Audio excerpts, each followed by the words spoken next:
A missing child and nightmares from the past. She has had to revisit some things best left alone, and the truth has only just started to be revealed.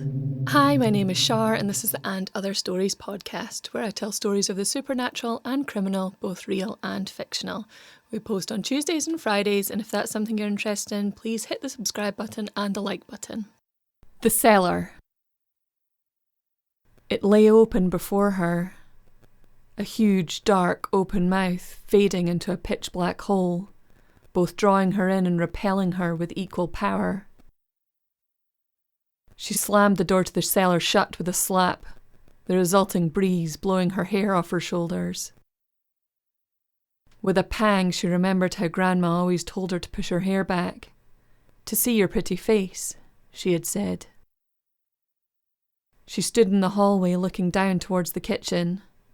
The yellow light of the early morning shone in from the side she could not see, highlighting the wooden table with the frilly tablecloth, still made up just as her grandmother had left it. She walked forward and into the room, stretching her hand out to run her fingers along the white cotton surface, stopping at the blue embroidered birds, the same tablecloth that had been on this table since she was a child, and possibly for decades before that. It was so quiet. Before she had died, her grandmother had always had the radio blaring, sermons and scriptures filling the little house from sunup to sundown, with words from God. Some of us had needed it, she said. She shook her jacket from her shoulders, rolling up her sleeves and preparing to work. She had been surprised when she had had the call from the solicitor, telling her she had inherited the house, and by the look on her mother's face, it was a surprise to her too, but she did not contest it. For some reason, she did not want to come back here. "It's all yours," she had said. But how did you pack up an entire person's life? Her grandmother had kept it meticulously clean and tidy, everything in its place and a place for everything. Her grandmother's phrases came back to her more and more now that she was standing in her house once more. It had been years. She couldn't even remember the last time she had stood there. The boxes were flat packed in the living room, all ready for her to get started, but the size of the project was making her feel tired just thinking about it. She had asked her big brother, even her cousins, but they had all refused. She assumed they just did not want the hard labour, packing up the accumulated junk and bric-a-brac of 92 years. The wicked never die young. She decided to just start. Little shepherdess figurines and small gold clocks. She started to wrap them each individually and just put them in boxes. They could be put in storage and sorted another time. The urgent task was getting the place cleared and getting it on the market as soon as possible. Then it could all be done with. She cleared the mantel, then moved to the sideboard and display cabinet, removing memorabilia from past holidays, weddings and anniversaries, until she reached a small gold container. Her body immediately went rigid. Her hand reached for it, and she opened the lid. The small sucking sweets were still nestled in there, slightly melted and stuck together from the long length of time they had been in there in the dark. Her mind flashed back. "Well, speak up. Yes? Well, you're not getting one. Get down on that floor and pray. Wicked children don't get sweets." She shook her head, looking down at the gold container. She threw it not into the storage box, but straight into the black trash bag. As she worked, as much as she tried not to, her thoughts drifted to that place. She knew she would have to go down there. The things would still need to be packed away, emptied for a new family to move in. But she knew she would leave it until last, until she absolutely had to. It took hours. Her back ached from stooping and standing, picking up heavy things and moving them to the curb, lifting things into the truck, but she wanted to get this done in one day. She didn't want to stay in this house any longer than she had to. Every time she walked past that door, the one she had kept shut tight since she had slammed it, it would whisper to her, almost prickling her skin with its presence.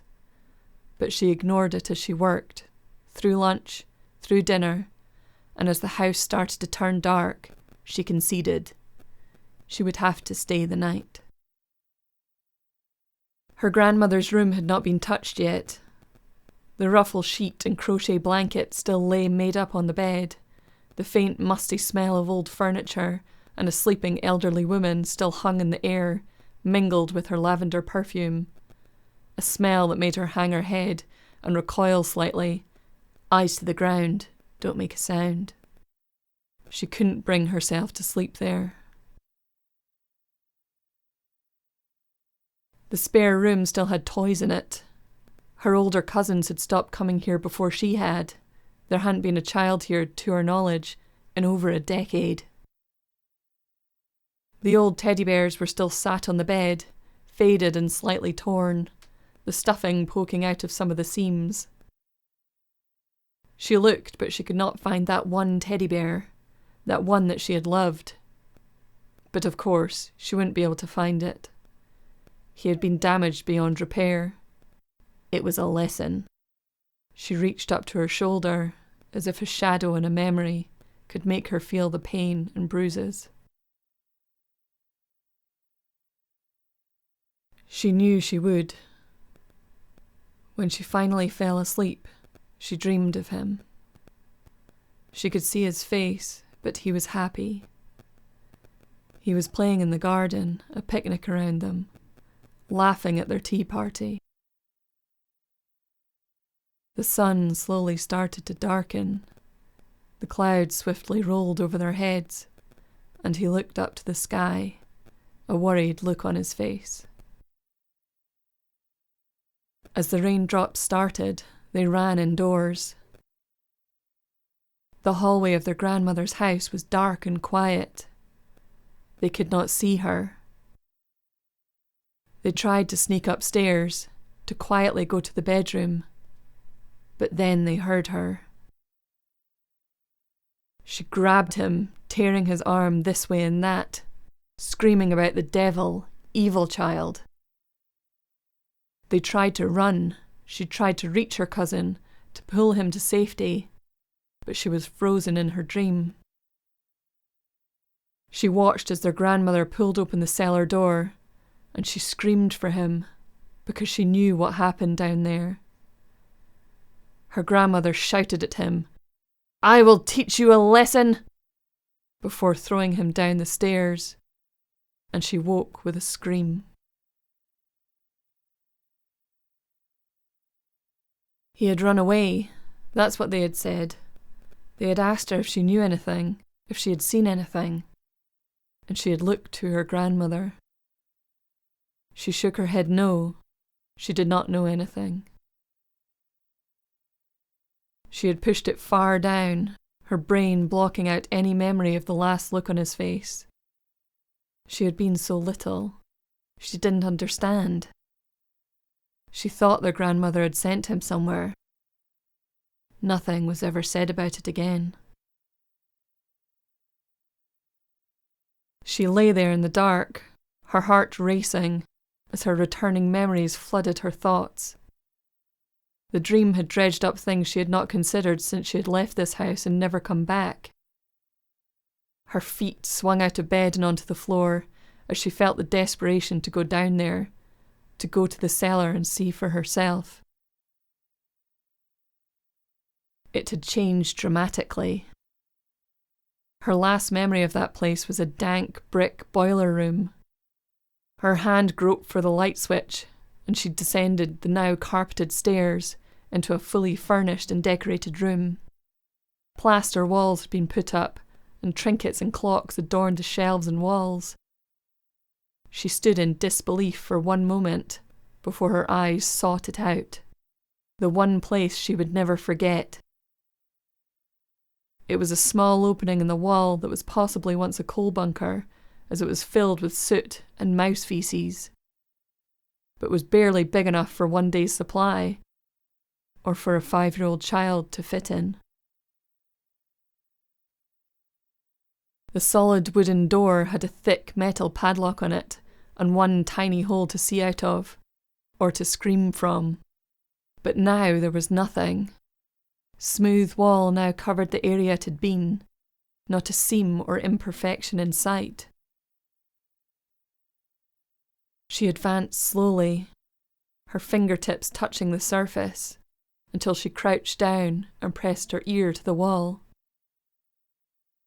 Hearing nothing, she turned her hand to knock, the dull thunks changing to an echoing thud as she reached the chamber entrance. She glanced around the room looking for something heavy, her eyes coming to rest on a solid statue of the Virgin Mary, and she grabbed it and swung it round. The first few hits merely made dents in the wall, until her frantic beating became more and more forceful, started to split the plaster, and a small hole formed. She threw the statue aside and started to tear with her bare hands, tears falling down her face, and her breath coming in gasps. The padlock came into view, as thick and solid as it ever was, and she tore away at the wall until the rotting wood of the small door was revealed. She sat with her feet facing it and started to kick furiously at the old wood until it started to crack, creating a large hole in the middle. She turned back again, moving close to the hole she had created, examining the darkness inside. But, as she moved more splinters of wood, something started to fall through the crack. Old blue fabric, followed by discoloured, white, smooth bone. Small, like a child. Thank you for listening. I hope you liked it. My name is Shar, and this is the And Other Stories podcast. See you next time.